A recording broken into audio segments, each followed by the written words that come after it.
الحمد لله نحمده ونستعينه ونستغفره ونؤمن به ونتوكل عليه ونعوذ بالله من شرور أنفسنا ومن سيئات أعمالنا من يهده الله فلا مضل له ومن يضلله فلا هادي له ونشهد أن لا إله إلا الله وحده لا شريك له ونشهد أن سيدنا وسندنا وحبيبنا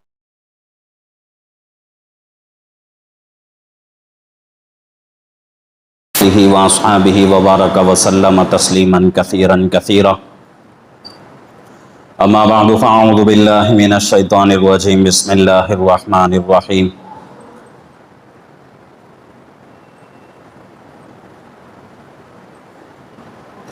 يا أيها النبي قل لأزواجك وبناتك ونساء المؤمنين يدنين عليهن من جلابيبهن صدق الله العظيم وصدق رسوله النبي الكريم ونحن على ذلك لمن الشاهدين والشاكرين والحمد لله رب العالمين.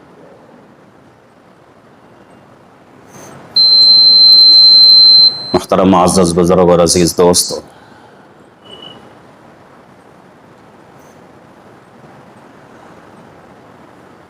گزشتہ جمعہ میں اور اس سے پہلے جمعہ میں پردے کے تعلق سے کچھ باتیں ہمارے سامنے آئی تھیں کہ اسلام کے اندر پردے کی اہمیت کتنی ہے اور پردہ کب فرض ہوا تھا، تو اس کے تعلق سے کچھ باتیں ہمارے سامنے آئی تھیں. آج جو ہے پردے کے عنوان سے تیسرا جمعہ ہے، تو آج جو ہے کچھ باتیں اللہ کے رسول پاک صلی اللہ علیہ وسلم کی سیرت سے اور حضرات صحابہ کی سیرت سے پردے کو واضح کرنا ہے. اللہ رب العزت قرآن پاک میں پردے کا حکم دے رہے ہیں. کہیں اللہ رب العزت جو ہے اپنی نگاہوں کو جھکانے کا حکم دے رہے ہیں، تو کہیں جو ہے اللہ رب العزت اپنی شرمگاہوں کی حفاظت کرنے کا حکم دے رہے ہیں. کہیں اللہ رب العزت جو ہے عورتوں کو اپنے چہروں پر چادر ڈالنے کا حکم دے رہے ہیں. پردے کا حکم جو ہے قرآن سے ثابت ہے. قرآن میں اللہ رب العزت نے اس کا حکم دیا ہے. جیسا کہ پہلے جمعہ میں نے عرض کیا تھا کہ پردے کے تعلق سے قرآن پاک میں 7 آیتیں اللہ رب العزت نے نازل فرمائی. 7 آیتوں میں پردے کا حکم ہے. اور سورہ احزاب پارہ نمبر 22، اس سورت اور اس پارے کے اندر اللہ رب العزت پردے کا جو حکم دے رہے ہیں وہ واضح الفاظ کے ساتھ اللہ رب العزت حکم دے رہے ہیں. 18ویں پارے کے اندر بھی پردے کا حکم ہے، لیکن وہاں جو پردے کا حکم ہے، وہاں جو اللہ نے حکم دیا ہے وہ ان الفاظ میں حکم دیا: قُلْ لِلْمُؤْمِنِينَ يَغُضُّوا مِنْ أَبْصَارِهِمْ وَيَحْفَظُوا فُرُوجَهُمْ. مردوں کے تعلق سے اللہ فرما رہے ہیں کہ اے نبی اپنے امت کے مردوں سے کہہ دو کہ وہ اپنی نگاہوں کو نیچے کر لیں اور اپنے شرمگاہوں کی حفاظت کر لیں. اسی طریقے سے عورتوں سے اللہ مخاطب ہو رہے ہیں: وَقُلْ لِلْمُؤْمِنَاتِ يَغْضُضْنَ مِنْ أَبْصَارِهِنَّ. کہ اے نبی اپنی امت کی عورتوں سے کہہ دو کہ وہ اپنی نگاہوں کو نیچے رکھیں. تو اس طریقے سے اللہ رب العزت جو ہے ایک ایک مقام پر ایک ایک جگہ ایک ایک طریقے سے اللہ رب العزت حکم دے رہے ہیں پردے کا. لیکن ابھی جو آیت شریفہ میں نے آپ حضرات کے سامنے خطبے کے دوران پڑھی ہے، اس آیت مبارکہ میں اللہ رب العزت واضح الفاظ میں حکم دے رہے ہیں: یا ایھا النبی قل لازواجک وبناتک ونساء المؤمنین یدنین علیہن من جلابیبہن.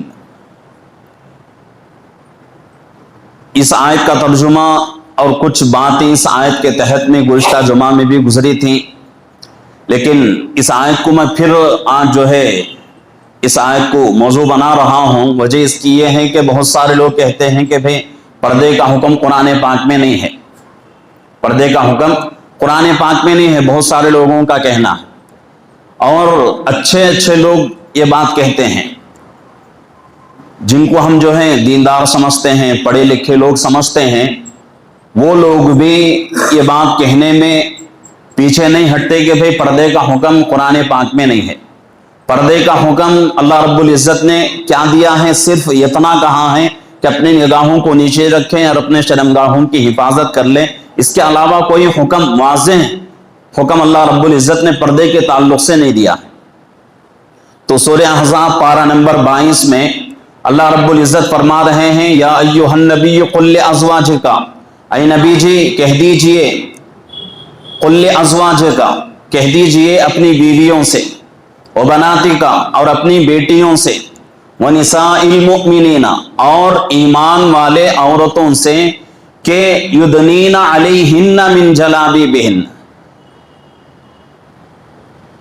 کہ ایسا پردے کا انتظام کریں۔ جلاب، اس کے بارے میں بھی میں نے گزشتہ جمعہ میں کہا تھا کہ جلاب کس کو کہتے ہیں؟ کہ وہ لمبی چادر جس میں عورت جو ہے اپنے سر کے بال سے لے کر پیر کے تلوے تک اپنے پورے بدن کو چھپا لے، اس کو جلاب کہتے ہیں۔ تو اللہ رب العزت جو ہے واضح طریقے سے حکم دے رہے ہیں قرآن پاک میں پردے کا، اور جو لوگ یہ کہتے ہیں کہ بھئی پردے کا حکم قرآن پاک میں نہیں ہے، یا تو وہ لوگ جو ہے ناواقفیت میں کہہ رہے ہیں، یا تو پھر جو ہے خباثت ان کے اندر بھری ہوئی ہے، ضدی پن ہٹ دھرمی کی وجہ سے وہ لوگ جو ہے یہ لفظ بول رہے ہیں کہ اللہ رب العزت نے قرآن میں پردے کا حکم نہیں دیا۔ اللہ کے نبی پاک صلی اللہ علیہ وسلم کی سیرت طیبہ پر اگر نظر ڈالیں تو ہمیں پتہ چلتا ہے کہ اللہ کے رسول پاک صلی اللہ علیہ وسلم کے زمانے میں جتنی عورتیں تھیں، جتنی صحابیات تھیں، تمام صحابیات نے پردے کا اہتمام کیا۔ اور بہت سارے لوگ یہاں تک کہتے ہیں، دلیل اس سے دیتے ہیں کہ حضرت خدیجہ رضی اللہ عنہا جو اللہ کے رسول پاک صلی اللہ علیہ وسلم کی پہلی بیوی ہیں، مکہ المکرمہ میں اللہ کے رسول پاک صلی اللہ علیہ وسلم نے آپ سے نکاح فرمایا، اور آپ کے بارے میں حدیث پاک میں آتی ہیں کہ آپ جو ہے بہت بڑی مالدار تھی، اللہ نے آپ کو بہت مال دے رکھا تھا، اور آپ کا تجارت جو ہے، آپ کی جو تجارت ہے وہ دوسرے ملکوں میں چلتا تھا۔ تو اتنی بڑی جو ہے آپ مالدار تھی، تاجر تھی۔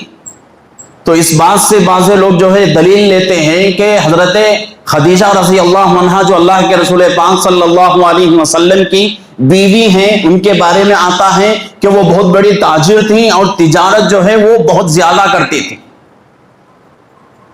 تو اس سے پتہ چلتا ہے کہ پردے کا حکم قرآن پاک میں نہیں ہے۔ اگر پردے کا حکم ہوتا تو اللہ کے رسول پاک صلی اللہ علیہ وسلم جن کے اوپر قرآن نازل ہو رہا ہے، وہ جو ہے اپنی بیوی کو ایسے جو ہے ایک ملک سے دوسرے ملک میں گھومنے کی کیوں اجازت دیتے؟ تو وہ لوگ پہلے اس بات کو سمجھنے کی ضرورت ہے ان لوگوں کو، جو لوگ یہ کہتے ہیں کہ حضرت خدیجہ رضی اللہ عنہا بہت بڑی تاجر تھی۔ ان لوگوں کو سمجھنے کی ضرورت ہے کہ واقعتاً حضرت خدیجہ رضی اللہ عنہا بہت بڑی مالدار تھی، اور آپ کی تجارت جو ہے بہت ساری جگہوں پر چلتا تھا، لیکن حضرت خدیجہ رضی اللہ عنہا کے پاس کچھ غلام تھے، وہ غلام جو ہے اس تجارت کے مال کو لے کے جا کے دوسرے ملکوں میں فروخت کر کے پیسہ لاتے تھے۔ یہ ایک نظام تھا۔ اب دوسری بات یہ سمجھنے کی ضرورت ہے کہ پردے کا حکم کہاں ہو رہا ہے، کس سال میں ہو رہا ہے، یہ بھی تو ضروری ہے کہ یہ ایک چیز جس کے بارے میں ابھی حکم نازل نہیں ہوا اللہ کے رسول صلی اللہ علیہ وسلم کے زمانے میں، تو اس کے بارے میں اگر کوئی آدمی یہ کہے کہ بھئی دیکھو صحابہ یہ کام کرتے تھے، تو وہ لوگ جو ہیں بہت ہی بڑے بیوقوف ہیں کہ جو یہ کہتے ہیں کہ ابھی پردے کا حکم نازل نہیں ہوا، اس کے باوجود بھی حضرت خدیجہ رضی اللہ عنہا کے بارے میں کہتے ہیں کہ دیکھو حضرت خدیجہ رضی اللہ عنہا تجارت کے غرض سے تجارت کے لیے دوسرے شہروں میں جاتی تھیں، دوسرے ملکوں میں گھومتی تھیں۔ تو پہلے اس بات کو سمجھنے کی ضرورت ہے کہ یہ واقعہ کب کا ہے، ابھی پردے کا حکم نازل نہیں ہوا، مکی زمانے کا واقعہ ہے، شروع کا زمانہ۔ حضرت خدیجہ رضی اللہ عنہا کا انتقال اس وقت ہوا جبکہ اللہ کے رسول پاک صلی اللہ علیہ وسلم ابھی مکۃ المکرمہ میں موجود تھے۔ اس وقت جو ہے حضرت خدیجہ رضی اللہ عنہا دنیا سے پردہ فرما گئی۔ اب پردے کا حکم کہاں نازل ہو رہا ہے؟ مدینہ منورہ میں آنے کے بعد پردے کا حکم نازل ہو رہا ہے۔ تو اب یہ سوچنے کی ضرورت ہے کہ ابھی ایک چیز کے بارے میں اللہ کی طرف سے حکم ہی نہیں آیا تو اس چیز کے بارے میں کسی بندے کے اوپر کوئی زبردستی نہیں کی جاتی، زبردستی کا کوئی بات ہی پیدا نہیں ہو سکتی۔ تو جو لوگ یہ کہتے ہیں کہ حضرت خدیجہ رضی اللہ عنہا نے پردہ نہیں کیا اور ایسے ہی جو ہے اپنے تجارت کے غرض سے دوسرے ملکوں میں دوسرے شہروں میں جاتی تھیں، ان کی یہ بات بالکل غلط ہے۔ اب دوسری بات، جب پردے کا حکم نازل ہوا، پردے کا حکم اس سے پہلے جمعہ میں بھی میں نے کہا تھا کہ حضرت اللہ کے رسول پاک صلی اللہ علیہ وسلم کے زمانے مبارک میں پردے کا حکم نازل ہونے سے پہلے حضرات صحابیات جو ہیں، ابھی پردے کا حکم نازل نہیں ہوا تھا، اس سے پہلے ہی پردے کا اہتمام فرماتی تھی۔ حضرت زینب بنت جحش رضی اللہ عنہا امہات المومنین نام کا شمار ہے، زوج محترمہ ہیں اور ہم سب کی ماں ہیں۔ آپ کے بارے میں آتا ہے کہ آپ کا نکاح جو ہے حضرت زید رضی اللہ عنہ سے ہوا، لیکن حضرت زید رضی اللہ عنہ اور ان کے درمیان جو ہے جو زندگی جو ہے خوشگوار زندگی گزارنا تھا، وہ خوشگوار زندگی ان کے درمیان میں نہیں رہی، اور دونوں میں انبن ہونی شروع ہو گئی اور دونوں میں نبھاؤ نہیں ہو سکتا تھا۔ تو اس وجہ سے حضرت زید رضی اللہ عنہ نے اپنی بیوی کو طلاق دے دیا۔ اب طلاق دینے کے بعد اللہ کے رسول پاک صلی اللہ علیہ وسلم کو حکم ہوا کہ اے محمد زینب سے نکاح کرو۔ تو اللہ کے رسول پاک صلی اللہ علیہ وسلم نے اللہ کا حکم آتے ہی حضرت زینب رضی اللہ عنہا سے نکاح فرمایا۔ اب یہ چیز جو ہے بہت ہی غور سے سننے کی ضرورت ہے کہ ابھی پردے کا حکم نازل نہیں ہوا، پردے کا حکم نازل ہونے سے پہلے کا واقعہ ہے۔ اللہ کے رسول پاک صلی اللہ علیہ وسلم کو اللہ فرما رہے ہیں کہ اے محمد زینب سے نکاح کر لو۔ اب جو ہے گھر کے اندر جو ہے نکاح ہو گیا، اللہ کے رسول پاک صلی اللہ علیہ وسلم نے ولیمے کا انتظام فرمایا۔ نکاح ہونے کے بعد ولیمے کا انتظام کیا اور گھر میں ہی ولیمے کے کھانے کی دعوت ہوئی۔ تو صحابہ آئے، آ کر اللہ کے رسول پاک صلی اللہ علیہ وسلم کے گھر میں آئے، آ کر ولیمے کی دعوت میں شریک ہوئے۔ تو تفسیر میں لکھا ہوا ہے کہ حضرت زینب رضی اللہ عنہا جس گھر میں تھی، اسی کمرے میں دعوت ہو رہی ہے ولیمے کی۔ جس کمرے میں، جس روم میں حضرت زینب رضی اللہ عنہا بیٹھی ہوئی تھی اور ان کے ساتھ جو عورتیں تھیں، تو اسی روم میں، اسی کمرے میں ولیمے کی دعوت ہو رہی ہے۔ کیوں ہو رہی ہے؟ وہ گھر اتنا بڑا نہیں تھا، گھر بہت بڑا نہیں تھا جس کے اندر جو ہے 2-3 روم ہو جائیں، 2-3 کمرے ہو جائیں، اتنا جو ہے انتظام نہیں تھا۔ ایک ہی کمرہ تھا، ایک کمرے کے ایک حصے میں جو ہے عورتیں بیٹھی ہوئی تھی، دوسرے حصے میں ولیمے کی دعوت کا انتظام تھا۔ تو اب تفسیر میں لکھا ہوا ہے کہ حضرات صحابہ آئے دعوت کھانے کے لیے، دعوت میں شریک ہونے کے لیے۔ تو اس وقت حضرت زینب رضی اللہ عنہا اور آپ کے ساتھ جو صحابیات تھیں، جو عورتیں تھیں، ان کا عمل کیا تھا کہ تفسیر میں لکھا ہوا ہے کہ اپنے چہروں کو دیوار کے طرف فرما لیا، اپنے چہرے جو ہے دیوار کے طرف کر لیا، اور پیچھے جو ہے صحابہ بیٹھ کر کھانا کھا کر واپس چلے گئے۔ تو ابھی پردے کا حکم نازل نہیں ہوا، اس سے پہلے جو ہے یہ عمل حضرات صحابیات کا ہے۔ سوچنے کی ضرورت ہے کہ ابھی پردے کا حکم نازل نہیں ہوا، اس سے پہلے حضرات صحابیات جو ہیں پردے کا اتنا اہتمام کر رہی ہیں۔ تو جو لوگ یہ کہتے ہیں کہ بھئی پردے کا کوئی حکم نہیں ہے، ان لوگوں کو اس واقعے کے اوپر، اس بات کے اوپر تھوڑی دیر سوچنے کی ضرورت ہے کہ اگر پردے کا حکم اسلام کے اندر نہیں ہوتا تو وہاں حضرات صحابیات کو اپنے چہرے جو ہے دیوار کے طرف کر کے بیٹھنے کی ضرورت کیا تھی؟ تو اس سے پتا چلتا ہے کہ اسلام کے اندر پردے کا حکم اللہ رب العزت نے خود دیا ہے، اور قرآن پاک میں 7 آیتوں میں پردے کا حکم ہے۔ اور یہ آیت جو میں آپ حضرات کے سامنے خطبے کے دوران میں پڑھا ہے، یا ایھا النبی قل لازواجک وبناتک ونساء المؤمنین یدنین علیہن جلابیبہن، تو یہ آیت جو ہے ہمارے لیے دلیل ہے کہ اللہ رب العزت اس میں جو ہے عورت کو اپنا پورا جسم ڈھانکنے کا حکم دے رہے ہیں۔ اور ایک واقعہ اللہ کے رسول پاک صلی اللہ علیہ وسلم کا ہے کہ حضرت صفیہ رضی اللہ عنہا، یہ بھی اللہ کے رسول پاک صلی اللہ علیہ وسلم کی زوج محترمہ، ہم سب کی ماں ہیں۔ حضرت اللہ کے رسول پاک صلی اللہ علیہ وسلم اور حضرت صفیہ رضی اللہ عنہا دونوں جو ہیں ایک مرتبہ ایک اونٹ پر سوار ہو کے جا رہے ہیں، اور آپ کے ساتھ حضرت انس رضی اللہ عنہ اور حضرت ابو طلحہ رضی اللہ عنہ، 2 صحابی آپ کے ساتھ ہیں۔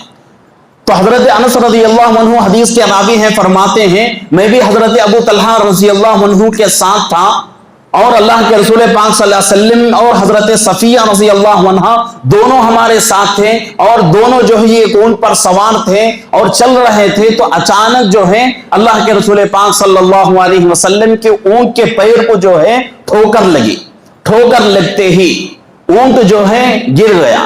اونٹ گرنے کی وجہ سے اللہ کے رسول پاک صلی اللہ علیہ وسلم اور حضرت صفیہ رضی اللہ عنہ دونوں زمین کے اوپر گر گئے۔ اب گر گئے، اللہ دوڑے ہوئے حضرت طلحہ رضی اللہ عنہ اللہ کے رسول پاک صلی اللہ علیہ وسلم کے پاس آتے ہیں، آپ کو اٹھاتے ہیں اور آپ کا حال چال پوچھتے ہیں، اور کہتے ہیں کہ اللہ کے رسول، اللہ مجھے آپ پر قربان کر دے کہ آپ کے بدن میں کوئی چوٹ آئی ہے، کوئی زخم لگا ہے۔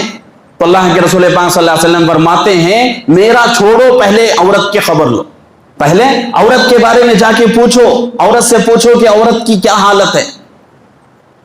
اب اللہ کے رسول پاک صلی اللہ علیہ وسلم کے ساتھ کون ہے؟ آپ کی بیوی اور ہم سب کی ماں حضرت صفیہ رضی اللہ عنہا، اور حضرت ابو طلحہ انصاری رضی اللہ عنہ جا رہے ہیں، اور جاتے ہوئے تفسیر میں لکھا ہوا ہے کہ حضرت ابو طلحہ انصاری رضی اللہ عنہ جاتے ہوئے اپنے چہرے کو جو ہے کپڑے سے ڈھانپ لیا، اپنے چہرے کے اوپر کپڑا ڈال لیا، کپڑا ڈال کر اس کے بعد جا کے حضرت صفیہ رضی اللہ عنہ کے چہرے پر بھی کپڑا ڈالا، اس کے بعد آپ کو اٹھایا، اٹھا کر اس اونٹ کے اوپر بٹھایا، اور پھر اللہ کے رسول پاک صلی اللہ علیہ وسلم پر لا کر چھوڑ دیا۔ تو ان واقعات سے ہمیں پتا چلتا ہے کہ اللہ کے رسول پاک صلی اللہ علیہ وسلم کے زمانے میں پردے کا حکم تھا، لیکن جو واقعات پردے کے حکم کے نازل ہونے سے پہلے کے ہیں ان سے کوئی دلیل ہمیں نہیں مل سکتی۔ کیوں؟ ابھی اللہ کا حکم ایک چیز کے بارے میں نازل ہی نہیں ہوا ہے، اس چیز کے بارے میں کسی آدمی کو ہم جو ہے کسی آدمی کے اوپر ظلم نہیں کر سکتے، سختی ہم جو ہے برت نہیں سکتے۔ لیکن جب حکم نازل ہو گیا تو حضرات صحابہ اور حضرات صحابیات پردے کا بہت ہی زیادہ اہتمام کرتے تھے، پردے کا بہت ہی زیادہ اہتمام کرتے تھے۔ تو اس لیے پردہ جو ہے، جو لوگ یہ کہتے ہیں کہ اللہ نے حکم نہیں دیا ہے پردے کا، ان کے لیے یہ تمام جوابات ہیں، اور وہ لوگ جو ہے یا تو ناواقفیت میں ان کے پاس علم نہیں ہے، ان کے پاس سیرت کے بارے میں کوئی ان کے پاس جو ہے مواد نہیں ہے، کوئی علم نہیں ہے، اور حضرات صحابیات کے بارے میں انہیں معلوم نہیں ہے، تو اس وجہ سے وہ لوگ یہ الفاظ کہہ رہے ہیں، یا تو پھر جو ہے معلوم ہونے کے باوجود بھی ہٹ درمی پر آ کر یہ الفاظ کہہ رہے ہیں کہ اللہ نے قرآن میں اپنی نگاہوں کو نیچی کرنے کا تو حکم دیا ہے، اپنے شرمگاہوں کو بچانے کا تو حکم دیا ہے، لیکن اللہ نے پردے کا حکم نہیں دیا۔ تو قرآن کی آیت چیلنج کر رہی ہے پوری دنیا کو کہ اللہ کا یہ حکم ہے۔ تو اللہ نے قرآن کے اندر 7 آیتیں اتاری ہیں، 7 آیتوں میں یہ آیت ہمارے پاس واضح دلیل ہے کہ اللہ رب العزت فرما رہے ہیں کہ اپنے چہروں کو کیا کرو، چادروں سے ڈھانپ لو۔ کون سی چادر؟ وہ چادر جو عورت کے سر کے بال سے لے کر پیر کے تلوے تک وہ چادر جو ہے پورے جسم کو ڈھانپ دے، ایسی چادر جو ہے استعمال کرو۔ ایک مرتبہ حضرات صحابہ بیٹھے ہوئے ہیں اللہ کے رسول پاک صلی اللہ علیہ وسلم کے خدمت اقدس میں. اللہ کے رسول نے پوچھا کہ صحابہ بتاؤ عورت کے لیے سب سے بہترین چیز کیا ہے؟ عورت کے لیے سب سے بہترین چیز کیا ہے؟ اللہ کے رسول کا سوال. تو صحابہ خاموش ہو گئے, کوئی جواب نہیں دے رہے ہیں. تو حضرت علی رضی اللہ عنہ فوراً اٹھے, اپنے گھر میں گئے, حضرت فاطمہ رضی اللہ عنہا سے پوچھا کہ فاطمہ اللہ کے رسول کا سوال ہے کہ عورت کے لیے سب سے بہترین چیز کیا ہے؟ تو حضرت فاطمہ رضی اللہ عنہا نے اس کا جواب دیا کہ عورت کے لیے سب سے بہترین چیز یہ ہے کہ کوئی دنیا کا مرد اس عورت کو نہ دیکھے اور وہ عورت کسی دنیا کے مرد کو نہ دیکھے, یہ عورت کے لیے سب سے بہترین چیز ہے. تو یہی بات حضرت علی رضی اللہ عنہ نے اللہ کے رسول پاک صلی اللہ علیہ وسلم سے آ کر سنائی. تو اللہ کے رسول پاک صلی اللہ علیہ وسلم خوش ہوئے اور خوش ہو کے پہچان لیے کہ یہ میرے بیٹی فاطمہ رضی اللہ عنہا کا جواب ہے. اس کے بعد اللہ کے رسول پاک صلی اللہ علیہ وسلم نے فرمایا فاطمہ میرے جسم کا ٹکڑا ہے. تو پردہ جو ہے بہت ہی ضروری ہے. اگر عورت کی زندگی سے دینداری ختم ہو گئی تو نسلوں میں بے دینی عام ہو جائے گی. اور اسی طریقے سے عورت کی زندگی سے پردہ اگر ختم کر دیا جائے, پردے کو اگر نکال دیا جائے, تو عورت جو ہے اس کے بعد جو نسلیں آ رہی ہیں ان پوری نسلوں میں بے حیائی عام ہو جائے گی. تو اس لیے عورت کے لیے دینداری بھی ضروری ہے اور عورت کے لیے پردہ بھی ضروری ہے. اور یہاں تک ہمارے علماء فرماتے ہیں, بڑے فرماتے ہیں کہ مرد کی نگاہیں کسی عورت کو دیکھنے سے پاک رہے اور عورت کا جسم کسی دوسرے مرد کو دکھانے سے پاک رہے تو وہ معاشرہ بہت ہی گناہوں سے پاک رہتا ہے. وہ معاشرہ, وہ گھر بہت ہی پاک رہتا ہے گناہوں سے. بھئی ہم کسی عورت کو نہیں دیکھتے اور کوئی عورت جو ہے بے پردہ نہیں نظر نہیں آتی, تو پھر جو ہے گناہوں کا جو سلسلہ چل رہا ہے یہ پورا سلسلہ جو ہے گناہوں کا ختم ہو جائے گا, بے حیائی ختم ہو جائے گی. تو اس لیے پردہ بہت ہی ضروری ہے, پردے کا اہتمام بہت ہی ضروری کرنا ہے. اور پردہ صرف عورت کے لیے نہیں بلکہ مرد کے لیے بھی پردہ ہے. مرد کے لیے بھی اللہ رب العزت نے فرمایا ہے کہ اپنی نگاہوں کو نیچے رکھے. آج ہم جو ہے اب ہمارا کام جو ہے پورا جو ہے بازاروں سے ہمارا کام کا تعلق ہے. بازاروں میں ہم رہتے ہیں تو بازاروں میں رہتے ہوئے اپنے کام کاج میں رہتے ہوئے بہت ساری جو ہے عورتیں گھومتی رہتی ہیں. ان عورتوں کے اوپر نگاہ پڑنے سے اپنی نگاہوں کو بچانا بہت ضروری ہے. یہاں تک حدیث پاک میں اللہ کے رسول پاک صلی اللہ علیہ وسلم فرماتے ہیں وہ عورت جو کسی ضرورت کے بغیر گھر سے باہر نکلتی ہے تو اس عورت کے پیچھے شیطان لگ جاتا ہے اور اس عورت کو لوگوں کے اندر اچھالتا ہے. یعنی اچھالنے کا مطلب یہ ہے کہ لوگوں کے اندر یہ شوق اور یہ جو ہے اس لوگوں کے اندر, انسانوں کے اندر یہ شوق پیدا کرتا ہے کہ بھئی عورت جا رہی ہے ذرا اس کو دیکھ لو. تو یہ چیز جو ہے ان چیزوں کو جو ہے اپنی نگاہوں میں رکھ کر زندگی گزارنے کی ضرورت ہے. ہم خود بھی پردہ کریں, اپنی عورتوں سے بھی کہیں کہ بے پردے کا اہتمام کریں. پردہ آج کل بہت ہی ضروری ہے, اتنا ضروری ہے کہ اگر پردہ, ابھی میں نے کہا پردے کو اگر ختم کر دیا جائے, عورت جو ہے اس کے بعد کی جو نسلیں آ رہی ہیں اس کی نسلوں میں بے حیائی عام ہو جائے گی. صرف فرض کر کے دیکھیں, ایک مرتبہ ٹھنڈے دل سے سوچ لیں کہ اگر پردے کو عورت کی زندگی سے ختم کر دیا جائے تو کیسے کیسے گناہ وجود میں آئیں گے, کتنا زیادہ گناہ ہو جائے گا, ہم سوچ بھی نہیں سکتے. تو اس لیے پردہ جو ہے بہت ہی ضروری ہے اور ہم خود بھی پردہ کرنے ہم کو خود پردہ کرنے کی ضرورت ہے اور اپنی گھر کی مستورات کو بھی پردے کا اہتمام کرانے کی ضرورت ہے. اللہ رب العزت سے دعا ہے کہ اللہ رب العزت ہم تمام کو پردے کا اہتمام کرنے کی اور اپنے مستورات کو بھی پردے کا اہتمام کرانے کی اور اس کے علاوہ جتنے بھی اللہ کے احکامات ہیں پورے احکامات کو اپنی زندگیوں میں لانے کی اللہ ہم سب کو توفیق عطا فرمائے. آمین. وآخر دعوانا الحمدللہ رب العالمین.